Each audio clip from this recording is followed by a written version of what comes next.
Okay, so in this video, we're going to talk about the application of pastoral counseling theories to religious rituals. Let me talk a little bit about the significance of religious rituals first. So we've talked about spirituality and religion. We've talked about belief systems, how sometimes they can overlap and sometimes not. But religious rituals often take place, most often take place in a religious setting, a church, a synagogue, a temple, something like that, as part of that religion's worship time, ceremonies, things like that, usually as a community, not on an individual basis.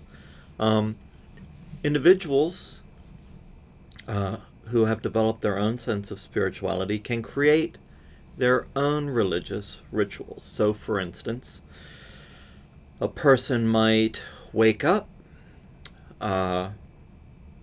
meditate, say a prayer, do some yoga, have some green tea, and start their day. And then they might go through the same ritual in the evening.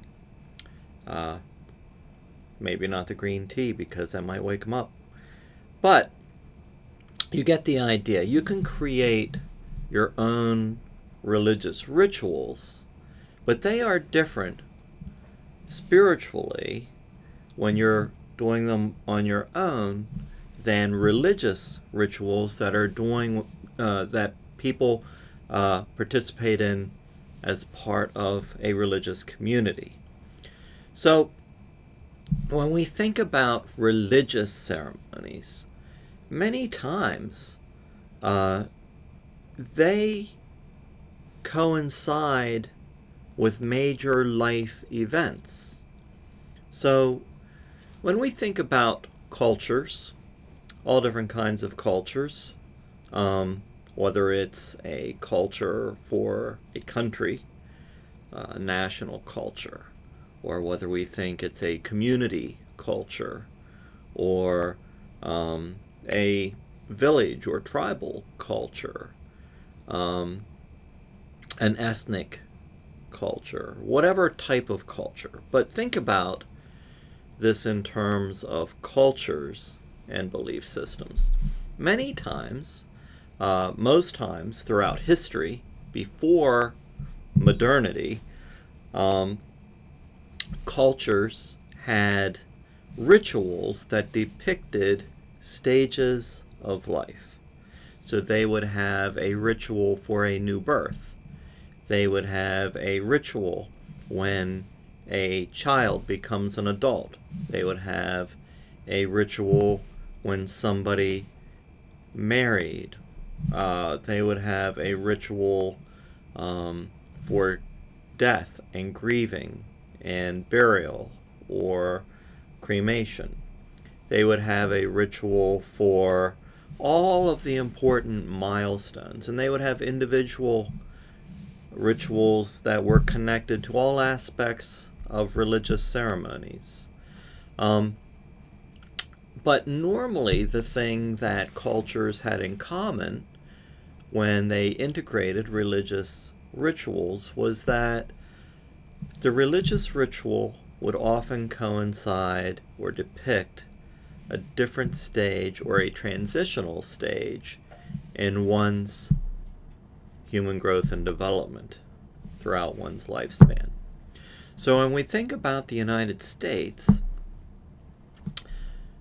rituals that move us from one developmental stage to another, most specifically from childhood to adulthood, there's no standard ritual in the United States that says, okay, you were a child and now you're an adult. Many times when we think about transitional stages in the United States, we might think about, okay, I was in elementary school, then I was in middle school, then I was in high school, maybe I went to college, maybe I got a master's degree. There's those types of transitions, graduations, getting a job, becoming self-sufficient, getting married, or having a child.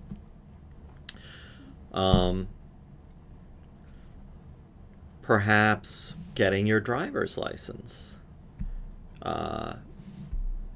being 18, being able to vote, being able to join the military, perhaps being 21, being allowed to drink. And the strange thing is that all of these things can occur at different ages. So there's not really one thing as far as a national ritual or step that says, hey, you're now an adult. The closest thing we have to saying you're an adult is being tried as an adult for a crime. And that would be 18. So in the court system, normally what is depicted as an adult is delineated.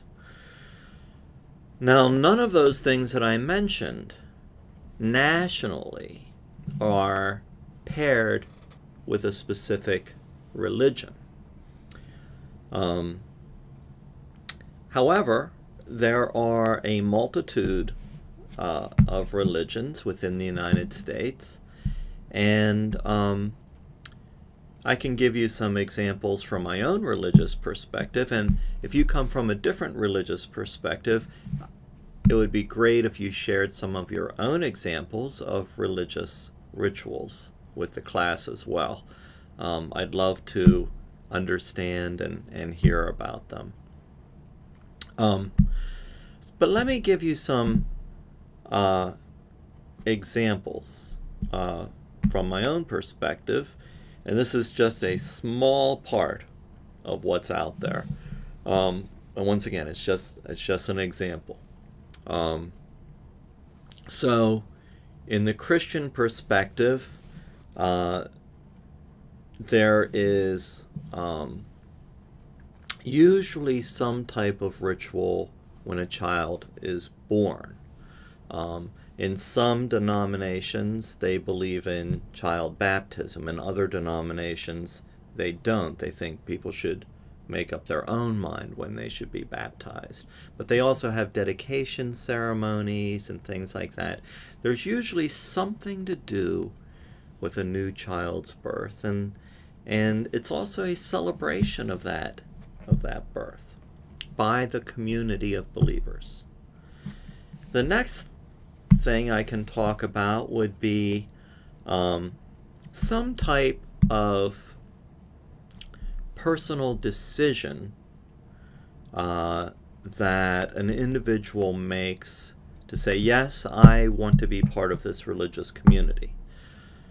It could be adult baptism, and that often happens in the teen years or later.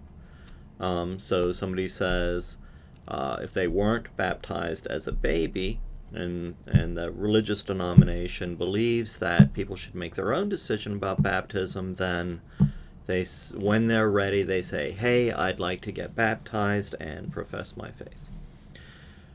If the religious organization or denomination says, hey, we believe in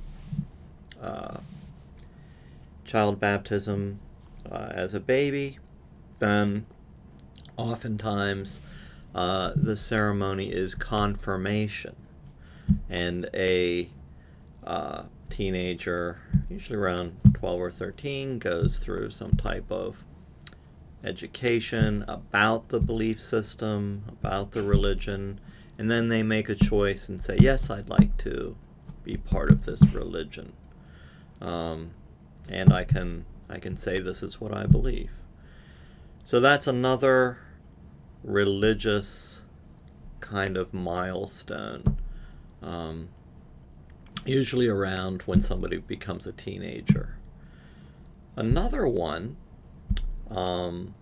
would be a wedding ceremony, and Another one would be a funeral. And that kind of takes somebody from birth to death.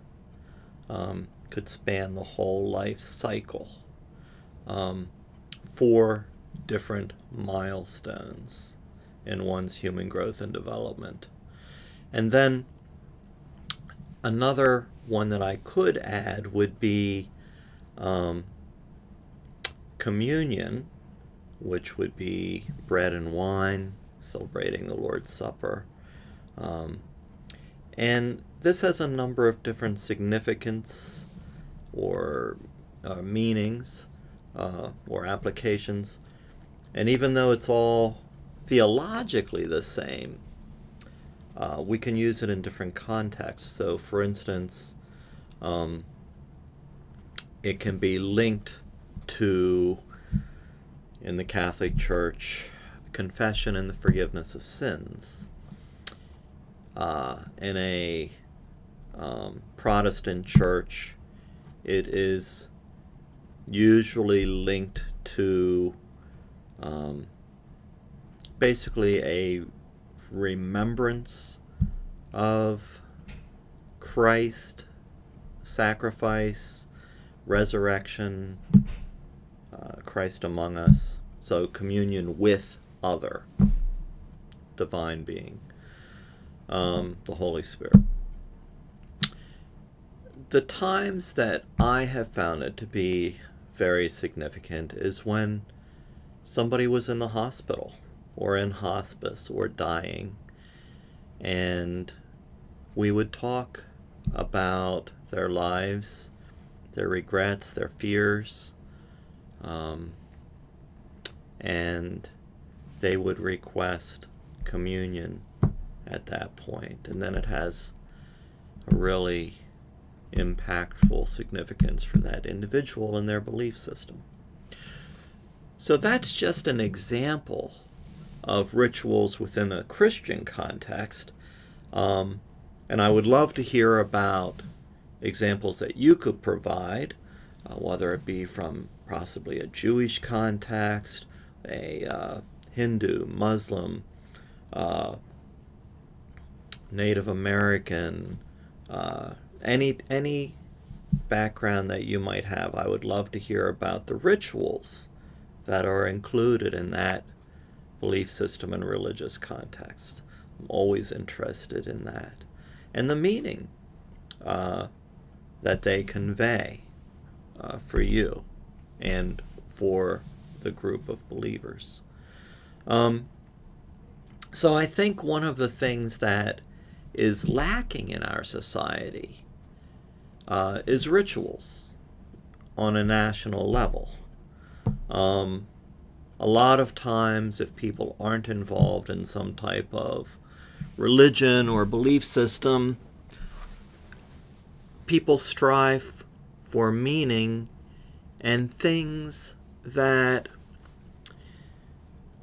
represent that meaning. So, symbolize these transitions. So these rituals that we participate in, act as symbols of not only what we believe and what the religious community believes, but as a symbol of that milestone in our lives. Baptism, water, cleansing, forgiveness. Communion, bread and wine, blood and body. A wedding, the giving and receiving of rings, the taking of vows. A funeral, the burial, the service, the gathering. So these are all symbols that we can attach meaning to. And it's almost like a material representation of a belief. And I'm also wondering if you could provide examples of other rituals, then what are the symbols of those rituals as well? So I think in our society, because we do not have specific national rituals or symbols, and if somebody's not involved in some type of belief system, then they're looking for meaning, they're looking for belonging, and they're looking for the acknowledgement and symbolism that says, you have made it to the next transition. We recognize you as important and as a member of this community and as an adult. So if people are lacking this in a positive way, they might find a less positive substitution. If people do not move on to college, it might be a gang or a club or something like that. There's often initiation rites, things like that. If people go to college, it might be something like a fraternity or a sorority. It might be other things, like becoming self-supportive, getting a job, having a family, a child, perhaps getting married, things like that. All of those are meaningful to individuals as well. When we think about the application of theory, pastoral counseling theory, to these things, most rituals require some type of communication from the individual performing the ritual to the individual receiving the ritual. I think